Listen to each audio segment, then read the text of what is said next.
Natasha binti Junaisham, nombor matrik 052222. Okay, ni saya akan cakap pasal biografi Umar Ibn Abdul Aziz dari segi latar belakang dia. Beliau merupakan seorang khalifah yang ke-8 selepas Sulaiman bin Abdul Malik. Merupakan cahaya mata daripada kedua orang tuanya yang bernama Aziz bin Marwan dan juga Ummu Hashim binti Hashim bin Umar Ibnu Khattab. Okey, nama lengkapnya adalah Abu Hafs Umar Ibnu Abdul Aziz bin Marwan bin Hakam bin As bin Umayyah bin Abdul Syam. Okey, beliau berketurunan Umar Ibnu Al-Khattab, iaitu mengikut ibunya. Okey, dari segi keluarga dan juga pendidikan, beliau memiliki 14 orang anak lelaki dan juga 3 orang anak perempuan. Antaranya termasuklah Abdul Malik, Abdul Aziz, Aminah, Ummu Abdillah dan lain-lain lagi. Okey, beliau memiliki beberapa orang isteri, antaranya adalah Fatimah binti Abdul Malik yang merupakan isteri yang pertamanya.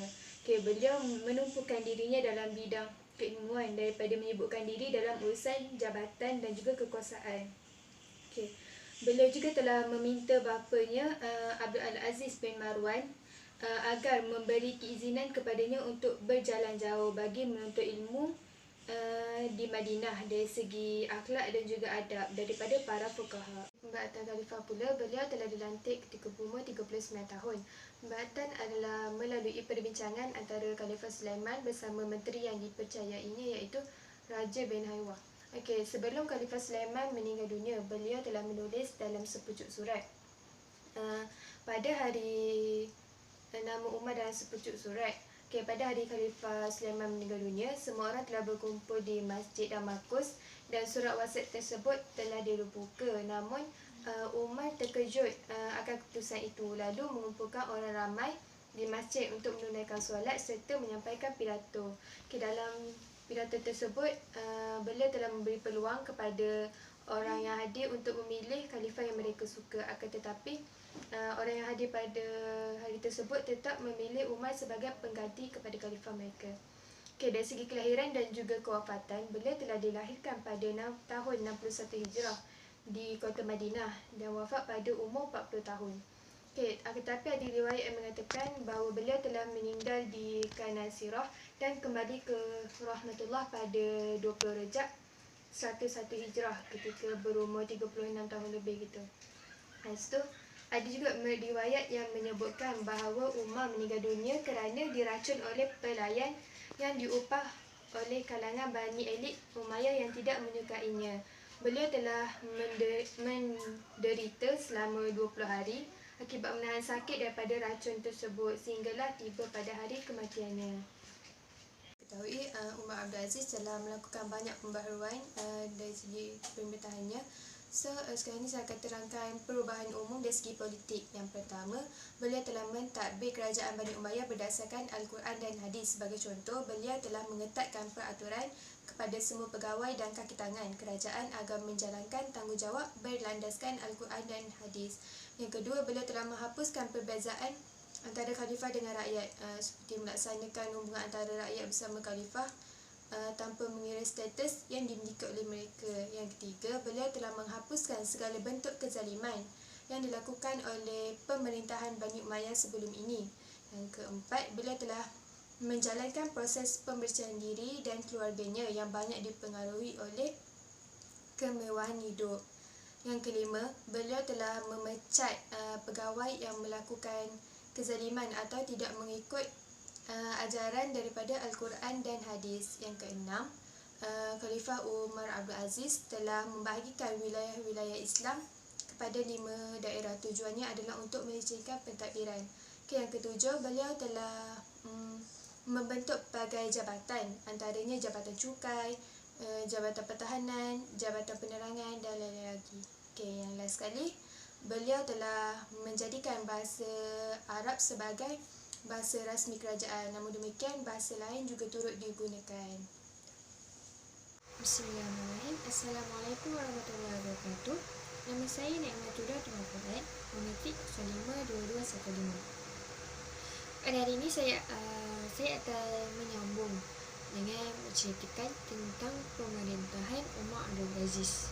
Dari segi perubahannya, Dari segi bentuk sosial, di sini seperti yang kita ketahui, Khalifah Umar Abdul Aziz ini menumpukan kebajikan terhadap rakyat-rakyatnya, keperluan harian, keperluan yang diperlukan oleh rakyat-rakyatnya seperti tali air, rumah air, hospital, bangunan-bangunan yang diperlukan dalam sesebuah masyarakat dan sebagainya.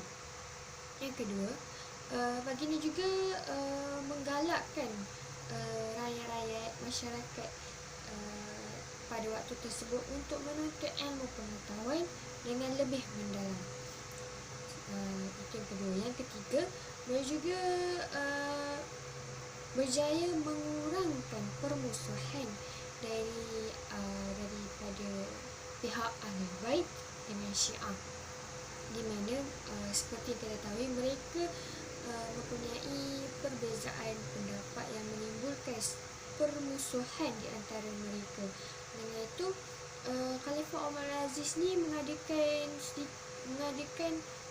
pelbagai jenis debat, khutbah untuk menjernihkan pemikiran. Di situ disebabkan pemikiran dan kelebutan tersebut membuka minda terhadap rakyat ini bahawa Khalifah Umar Abdul Aziz ni mempunyai kebaikan yang tersendiri terhadap masyarakat dalam mententeramkan keamanan mereka. Baiklah, itu yang ketiga. Yang keempat adalah baginda juga membina semula gereja yang diruntuhkan oleh Khalifah yang terdahulu, meruntuhkan gereja mereka dan membina masjid di tapak tersebut.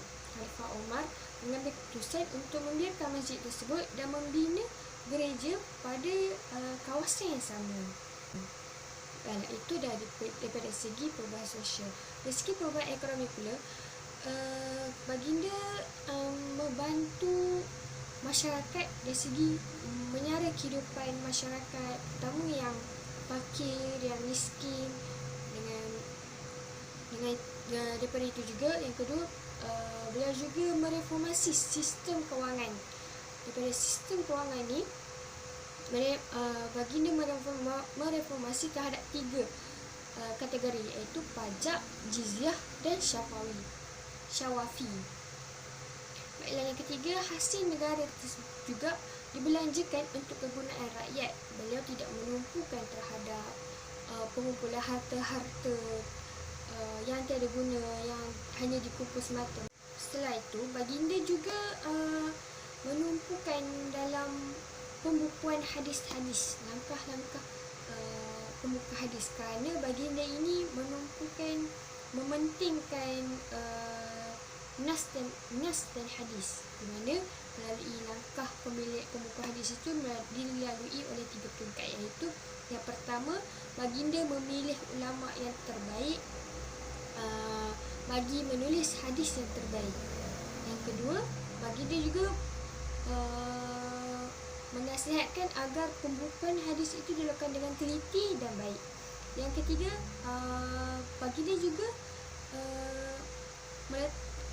memastikan bahawa ulama yang diamanahkan tersebut tahu membezakan hadis yang sahih dan hadis yang tidak sahih. Baiklah, yang keempat, seterusnya, isu-isu dan langkah-langkah bagi mengatasi. Yang pertama, seperti kita tahu, Daulah Umayyah ini mengamalkan amalan bermewah yang melampau, di mana mereka mengenakan baju yang sangat mewah, makanan-makanan yang sangat mewah.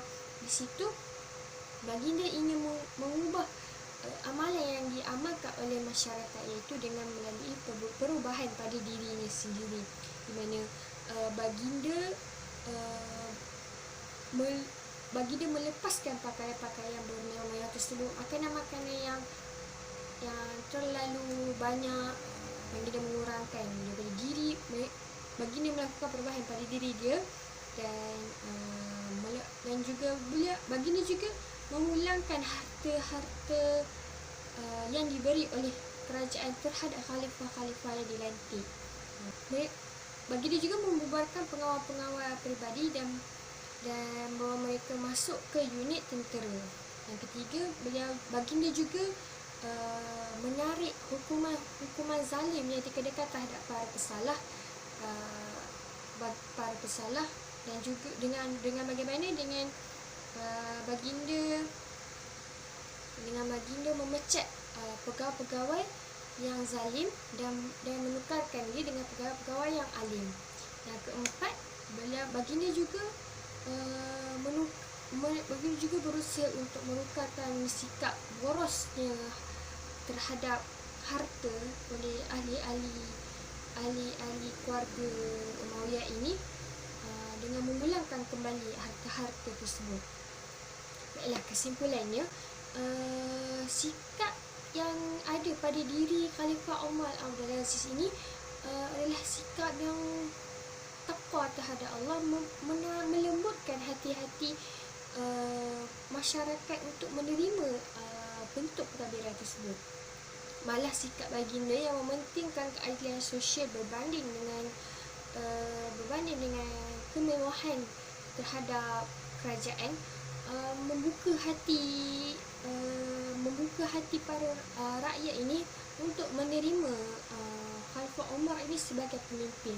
Malah beliau juga berusaha keras dan strategi yang bijak dalam mentadbir negara. Sekian daripada saya, wallahualam.